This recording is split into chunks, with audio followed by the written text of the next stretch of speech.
नमस्कार, समाचारों में आप सभी का स्वागत है। मैं हूं जया सिन्हा। आइए शुरुआत करते हैं इस वक्त की सुर्खियों के साथ।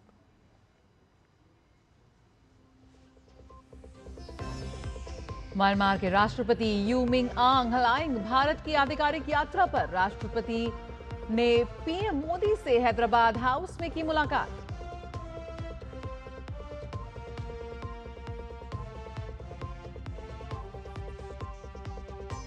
पश्चिम बंगाल में मंत्रिमंडल का दूसरा विस्तार। 35 नए मंत्रियों ने ली शपथ। प्रशासनिक कामकाज में आएगी और तेजी।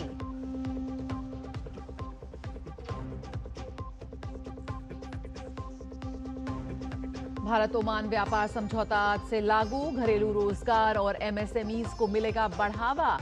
ओमान ने 98.08% टैरिफ लाइनों पर किया शुल्क शून्य।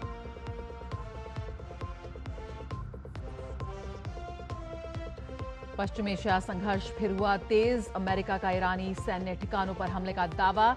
ईरान ने भी एबेस पर हमले से दिया जवाब।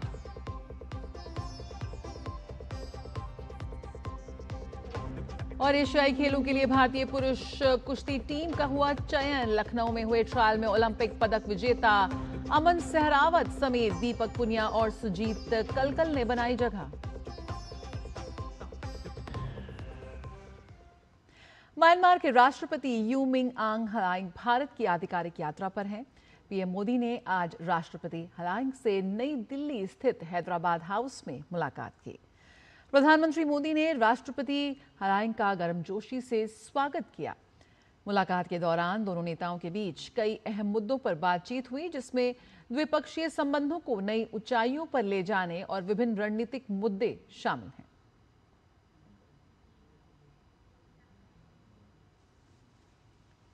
भारत और म्यांमार के बीच हमेशा से ही गहरे द्विपक्षीय संबंध रहे हैं। भारत का दक्षिण पूर्व एशिया का प्रवेश द्वार पूर्वोत्तर के 4 राज्यों के साथ सीमा भी साझा करते हैं। भारत का दक्षिण पूर्व एशिया का प्रवेश द्वार के रूप में म्यांमार को समझा जाता है। पूर्वोत्तर के 4 राज्यों के साथ ये सीमा भी साझा करता है देश। तो वहीं मजबूत ऐतिहासिक और सांस्कृतिक संबंध हैं दोनों देशों में। साथ ही साझा आध्यात्मिक, भाषाई और जातीय संबंध भी दोनों देशों के इतिहास को और भी समृद्ध बनाते हैं। भारत का एक्ट ईस्ट, नेबरहुड फर्स्ट नीतियों पर फोकस रहा है और म्यांमार के साथ सहयोग मजबूत करना हमारा उद्देश्य।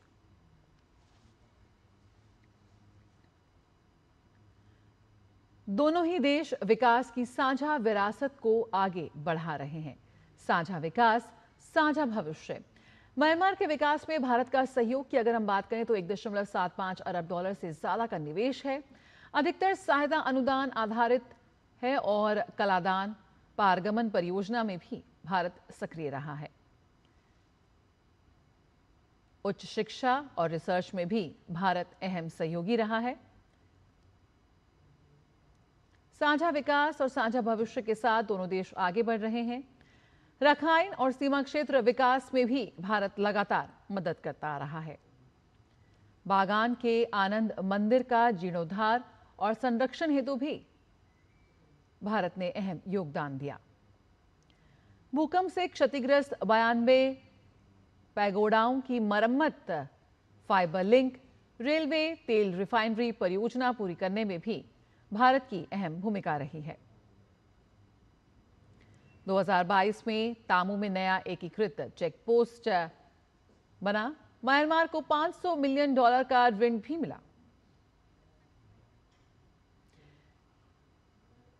इसके साथ ही भारत और म्यांमार के सांस्कृतिक रिश्ते भी बेहद घनिष्ठ रहे हैं। भारत म्यांमार के घनिष्ठ सांस्कृतिक रिश्तों की अगर हम बात करें तो दोनों देशों की साझा बौद्ध विरासत है।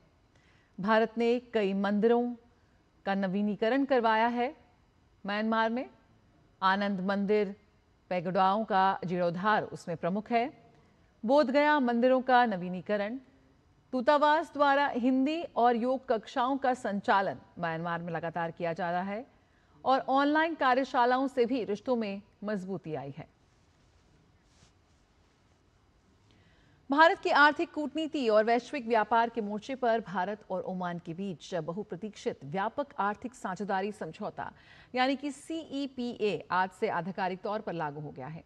ये द्विपक्षीय व्यापार समझौता दोनों देशों के रणनीतिक और आर्थिक रिश्तों को एक नई ऊंचाई पर ले जाएगा। इस समझौते की सबसे बड़ी खासियत यह है कि इससे भारतीय श्रम प्रधान उद्योगों को बहुत बड़ा बूस्ट मिलने जा रहा है। अब भारत के रत्न और आभूषण, कपड़ा, चमड़ा, फुटवेयर, कृषि, इंजीनियरिंग उत्पाद, दवाइयां और ऑटोमोबाइल जैसे प्रमुख क्षेत्रों के सामानों को ओमान के बाजारों में शून्य शुल्क पर प्रवेश मिलेगा। ओमान ने भारत के लिए अपनी 98.08% टैरिफ लाइनों पर शून्य शुल्क की पेशकश की है, जबकि भारत ने भी अपनी 77.79% टैरिफ लाइनों पर ओमान को रियायत दी है। हालांकि सरकार ने मेक इन इंडिया और घरेलू उद्योगों के हितों की सुरक्षा का भी पूरा ध्यान रखा है। यही वजह है कि डेयरी, चाय, कॉफी, सोना चांदी और आभूषण जैसे बेहद संवेदनशील उत्पादों को इस टैक्स छूट से पूरी तरह बाहर रखा गया है। ये ऐतिहासिक समझौता सिर्फ वस्तुओं के व्यापार तक सीमित नहीं है, बल्कि इससे हमारे सर्विस सेक्टर को भी जबरदस्त लाभ होगा। अब भारतीय डॉक्टरों, इंजीनियरों और अन्य पेशेवरों के लिए ओमान में काम करने के अवसर बढ़ेंगे और उनकी आवाजाही बेहद आसान हो जाएगी। वैश्विक व्यापार में विविधता लाने और भारत को एक ग्लोबल मैन्युफैक्चरिंग हब बनाने के संकल्प के तहत ये एक मजबूत कदम है। भारत इससे पहले ब्रिटेन, न्यूजीलैंड और यूरोपीय संघ के साथ भी सफल व्यापारिक रणनीतियों पर आगे बढ़ चुका है। भारत और ऑस्ट्रेलिया के रक्षा मंत्रियों के बीच दूसरा द्विपक्षीय रक्षा संवाद आज नई दिल्ली में आयोजित किया गया। इस महत्वपूर्ण बैठक की सह अध्यक्षता भारत के रक्षा मंत्री राजनाथ सिंह और ऑस्ट्रेलिया के उप प्रधानमंत्री एवं रक्षा मंत्री रिचर्ड माल्स ने की। बैठक में दोनों पक्षों की प्रतिनिधिमंडल ने रक्षा निर्माण में संयुक्त डिजाइन और विकास तथा इंडो पैसिफिक क्षेत्र में साझेदारी के नए अवसरों पर विस्तार से चर्चा की। इस बैठक का मकसद दोनों देशों के बीच रणनीतिक और रक्षा सहयोग को और मजबूत करना है।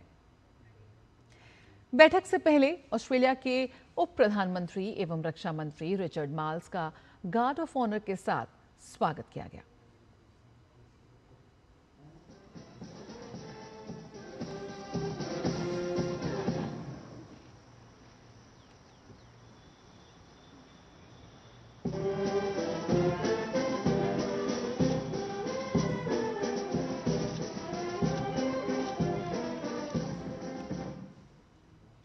भारत और अमेरिका के बीच राजधानी नई दिल्ली में 4 दिवसीय द्विपक्षीय व्यापार वार्ता शुरू होने जा रही है।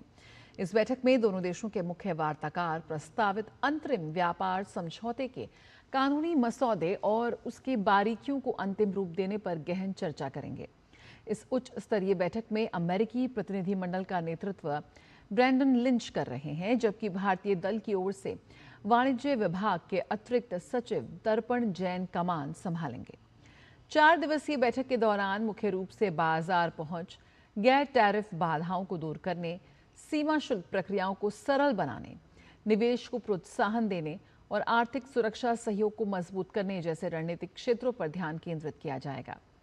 इससे पहले दोनों देशों द्वारा 7 फरवरी को जारी संयुक्त बयान के बाद वार्ता शुरू हुई, जिसमें व्यापार समझौते के तहत पहले चरण की रूपरेखा प्रस्तुत की गई थी। प्रस्तावित व्यवस्था के तहत अमेरिका ने भारतीय निर्यात पर शुल्क को 50% से घटाकर 18% करने और रूस से तेल की खरीद से संबंधित कुछ भारतीय वस्तुओं पर लगाए गए अतिरिक्त 25% शुल्क को हटाने पर सहमति व्यक्त की थी। वहीं वैश्विक व्यापारिक परिदृश्य में हाल ही में आए बदलावों, विशेष रूप से अमेरिकी सर्वोच्च न्यायालय के फैसले और 10% समान आयात शुल्क के लागू होने के बाद इस बैठक की अहमियत और अधिक बढ़ गई है। ये चर्चा दोनों लोकतांत्रिक देशों को बदले हुए माहौल के अनुसार समझौते में आवश्यक संशोधन करने और अपने साझा आर्थिक हितों को आगे बढ़ाने का एक बड़ा मंच प्रदान करेगी। दोनों देशों के बीच होने वाले इस व्यापार समझौते से भारत के निर्यातकों को एक नई रफ्तार मिलती हुई नजर आएगी। द्विपक्षीय व्यापार समझौते के अहम बिंदुओं पर अगर नजर डालें तो भारत का ये नया रोड मैप क्या कुछ तस्वीर लेता है, आइए दिखाते हैं। भारतीय निर्यातकों को अब मिलेगी रफ्तार, एमएसएमई और रोजगार को बढ़ावा मिलेगा। एआई, जीपीयू और डेटा सेंटर सेक्टर को भी बढ़ावा मिलेगा। चीन पर निर्भरता घटाने की रणनीति के साथ दोनों देश आगे बढ़ रहे हैं। मेक इन इंडिया को भी यहां पर मजबूती मिलती नजर आएगी। रणनीतिक साझेदारी होगी और मजबूत।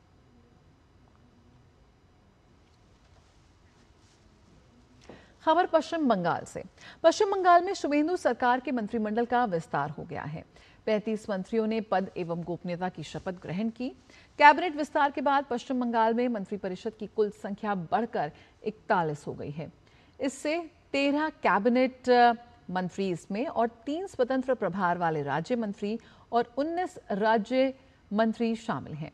13 कैबिनेट मंत्रियों में तपस रॉय, दीपक बर्मन, अर्जुन सिंह, जगन्नाथ चट्टोपाध्याय, स्वप्नदास गुप्ता, कल्याण चक्रवर्ती, श्वासवत मुखोपाध्याय, दूत कुमार मंडल, अजय कुमार पोद्दार, शंकर घोष, आरूप कुमार दास, गौरी शंकर घोष और मनोज कुमार उरांव शामिल हैं। वहीं 3 स्वतंत्र प्रभाव वाले राज्य मंत्रियों में इंद्रनील खां, मालती रावा रॉय और राजेश महतो शामिल हैं। इसके अलावा जुएल मुर्मू, अशोक डिंडा, उमेश राय, कौशिक चौधरी, कलिता माझी, मौमिता विश्वास मिश्रा, गार्गी घोष दास, दीपंकर जाना, पूर्णिमा चक्रवर्ती, हरिकृष्ण बेरा, आनंदमय बर्मन, शांतनु प्रमाणिक, अमिय किस्कू, विराज विश्वास, भास्कर भट्टाचार्य, दिवाकर घरामी, सुमना सरकार, विशाल लामा और नदर चांद बावरी राज्य मंत्री में शामिल हुए। पश्चिम बंगाल की बीजेपी सरकार ने महिलाओं को बड़ा तोहफा दिया है। पश्चिम बंगाल में आज से महिलाओं को सरकारी बसों में मुफ्त यात्रा की सुविधा मिल रही है। ये योजना राज्य परिवहन निगम की शहरी, उपनगरीय और लंबी दूरी की सभी सरकारी बसों में लागू होगी। इस कदम का उद्देश्य महिलाओं के सशक्तिकरण को बढ़ावा देना और सार्वजनिक परिवहन तक उनकी पहुंच को आसान बनाना है। नियम के तहत बस के भीतर कंडक्टर के सामने पहचान पत्र दिखाना होगा, जिसके बाद महिलाओं को 0 वैल्यू टिकट जारी किया जाएगा, जो उन्हें बिना एक भी रुपया खर्च किया उनकी मंजिल तक पहुंचाएगा। लेकिन पहचान पत्र ना होने पर भी उस दिन मुफ्त टिकट दिया जाएगा और भविष्य में पहचान पत्र साथ रखने की सलाह दी जाएगी। हर महिला यात्री को अलग टिकट देना अनिवार्य होगा।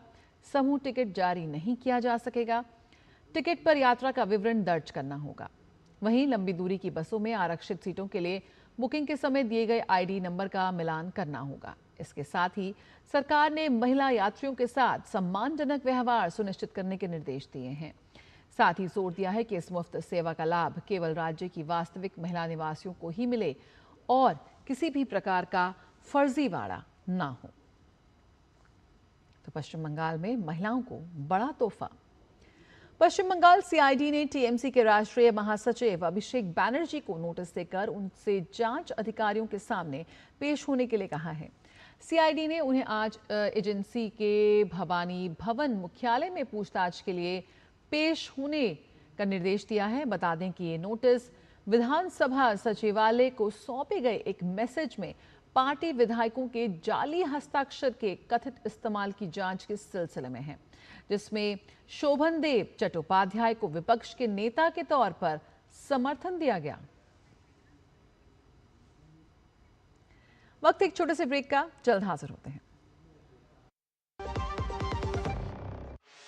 गंभीर हार्ट अटैक के बाद रीवा के जिला अस्पताल में भर्ती मऊगंज के गोविंद लाल तिवारी को इलाज के लिए एयर एम्बुलेंस से भोपाल भेजा गया। वहीं संदीप सिंह को किडनी फेलियर और सांस की तकलीफ से बचाने के लिए सिंगरौली से भोपाल भेजा गया। ये सब कुछ संभव हो पाया प्रधानमंत्री श्री नरेंद्र मोदी के मार्गदर्शन और मुख्यमंत्री डॉक्टर मोहन यादव के कुशल नेतृत्व में मध्य प्रदेश में संचालित पीएम श्री एयर एम्बुलेंस सेवा से, जो रोगियों के लिए वरदान बन गई है।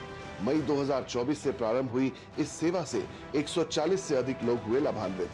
आयुष्मान कार्ड धारकों को एयरलिफ्ट से लेकर प्रदेश के अंदर और बाहर सभी आयुष्मान मान्यता प्राप्त अस्पतालों में मुफ्त इलाज की सुविधा।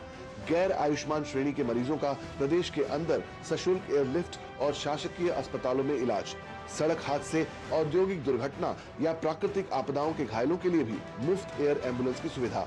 मध्य प्रदेश सरकार के द्वारा घोषित गरीब से गरीब आदमी की जान बचाने के लिए एयर एम्बुलेंस की सुविधा की जो सौगात दी गई है वो एक बार फिर हमारे लिए लाभकारी सिद्ध हुई है। कई सारे लोगों की हमने इस तरह से जान भी बचाई है और मदद भी की है। हमारी सरकार गरीब से गरीब आदमी के जीवन में ये मदद करने के लिए तत्पर है। माननीय मुख्यमंत्री मोहन यादव जी का बहुत बहुत धन्यवाद करते हैं। इस योजना को चला करके गरीबों के लिए एक वरदान सिद्ध साबित किए हैं। पीएम श्री एयर एम्बुलेंस में प्रशिक्षित डॉक्टर और पैरामेडिकल स्टाफ की व्यवस्था।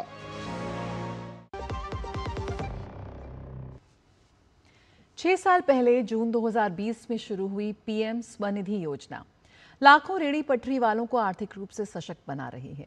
इस योजना के तहत 75 लाख से ज्यादा लाभार्थियों ने 1 करोड़ 12 लाख से ज्यादा ऋण लिए हैं। योजना की इन उपलब्धियों को देखते हुए इसे मार्च 2030 तक बढ़ा दिया गया।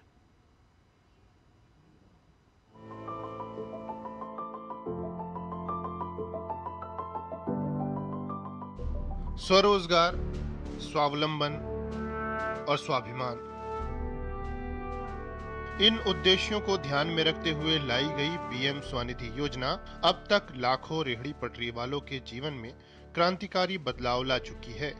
6 साल पहले जून 2020 में प्रधानमंत्री नरेंद्र मोदी के नेतृत्व में शुरू हुई ये योजना शहरी अर्थव्यवस्था के इन अहम आपूर्तिकर्ताओं के लिए एक बड़ी पहल बनकर उभरी है। रेहड़ी पटरी वालों को छोटे ऋण के लिए सरकार से मिली गारंटी लाखों परिवारों को आर्थिक रूप से सशक्त बनाने में सफल साबित हुई है।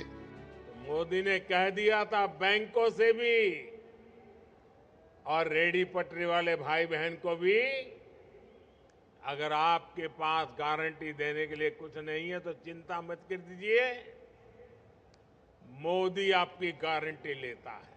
पीएम स्वनिधि योजना मोदी की ऐसी ही गारंटी है जो आज रेहड़ी पटरी ठेले ऐसे छोटे छोटे काम करने वाले लाखों परिवारों का संबल बनी है। पीएम स्वनिधि यानी प्रधानमंत्री स्ट्रीट वेंडर्स आत्मनिर्भर निधि योजना की शुरुआत कोविड महामारी की मुश्किल परिस्थितियों में 1 जून 2020 को हुई थी।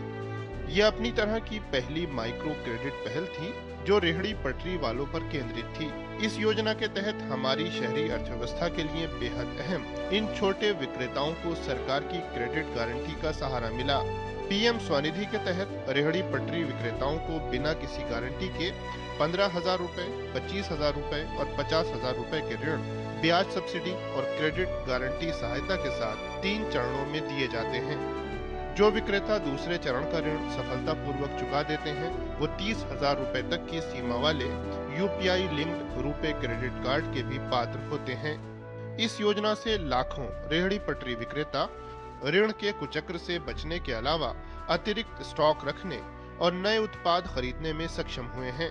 बीते 6 वर्षों में पीएम स्वनिधि एक ऋण गारंटी योजना से कहीं आगे बढ़कर एक देशव्यापी आंदोलन बन चुकी है जो देश की अनौपचारिक अर्थव्यवस्था में काम करने वाले लाखों लोगों को आर्थिक रूप से सशक्त बनाने, उन्हें डिजिटल दुनिया से जोड़ने और सामाजिक सुरक्षा देने का काम कर रही है। 5% पर ब्याज पर पैसा लेते थे, सुबह लेते तो शाम को वापस करना पड़ता था, चाहे मेरा दुकानदारी हो या ना हो। पीएम स्वनिधि के तहत ही हमारे दुकान में इतना व्यवसाय हो गया जिससे हमारा हर एक तरीके से वृद्धि हुई। इनकी सहायता लेते हुए अपने व्यवसाय को आगे से आगे ले जाने का कोशिश करे तो वो सफलता जरूर हासिल करेगा। बाजार में सब्जी बेचने वालों से लेकर गलियों में घूमकर फल बेचने वाले और सड़क किनारे जूते ठीक करने वाले मोची से लेकर दफ्तरों के बाहर चाय बेचने वालों तक लाखों रेहड़ी पटरी वाले मिलकर हर दिन भारत की शहरी अर्थव्यवस्था में अपनी जरूरी सेवाएं देते हैं। शहरी और कस्बाई अर्थव्यवस्था के इन बेहद अहम आपूर्तिकर्ताओं के चलते करोड़ों लोगों को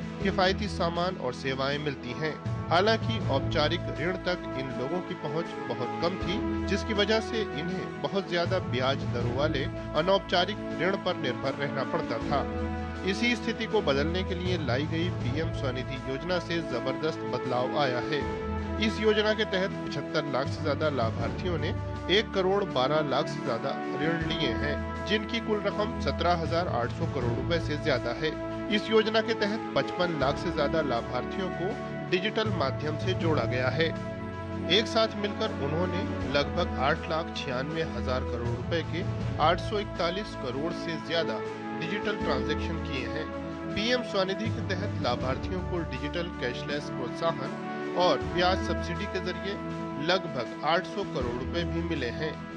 पीएम स्वनिधि ने मुझे लोन ही दिया, बेसिकली खुद पैरों पे खड़े होने का एक साहस दिया।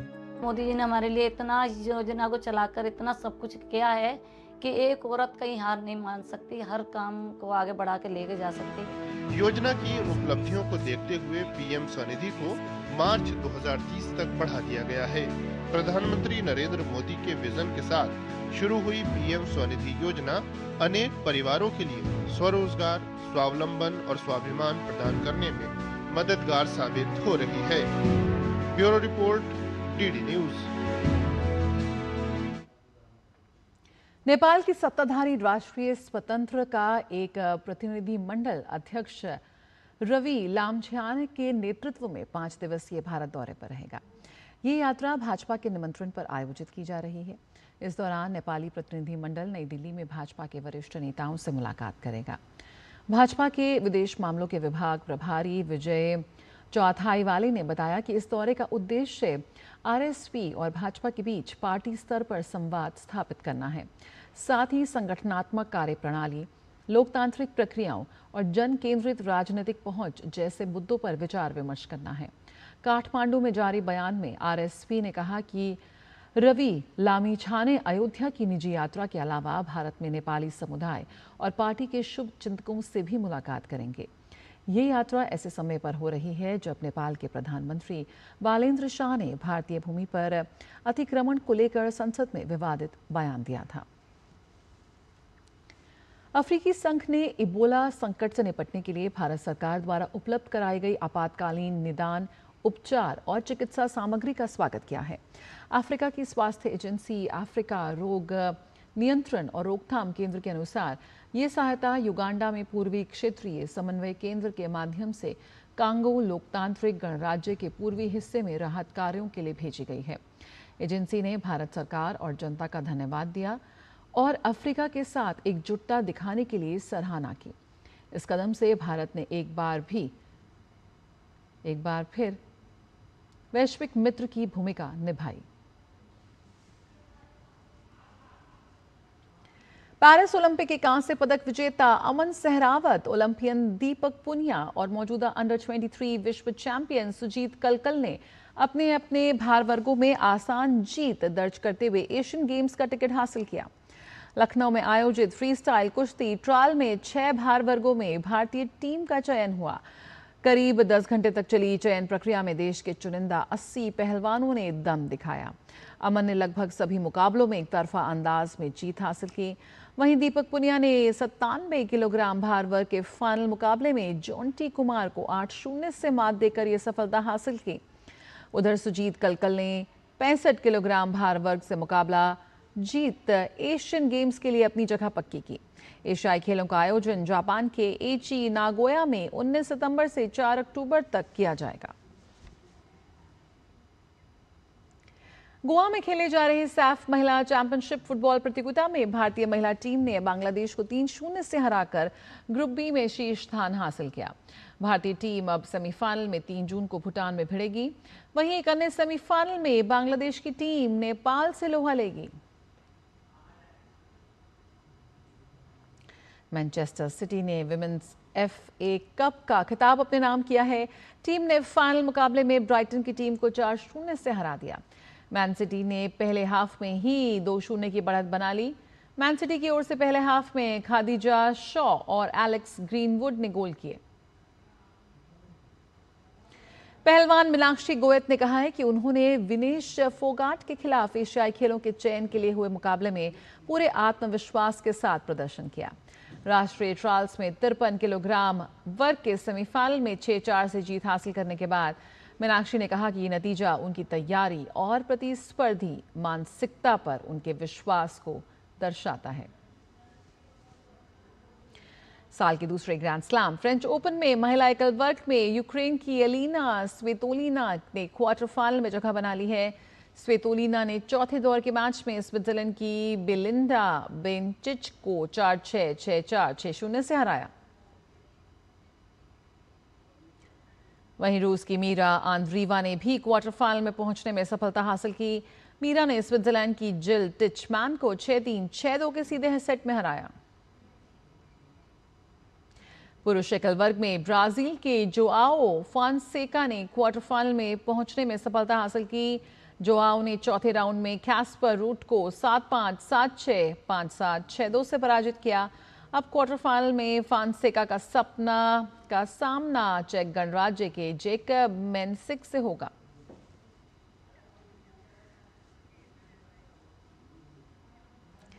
इस बुलेटिन में फिलहाल इतना ही, लेकिन खबरों का सिलसिला जारी रहेगा। आप बने रहिए डीडी न्यूज के साथ। नमस्कार।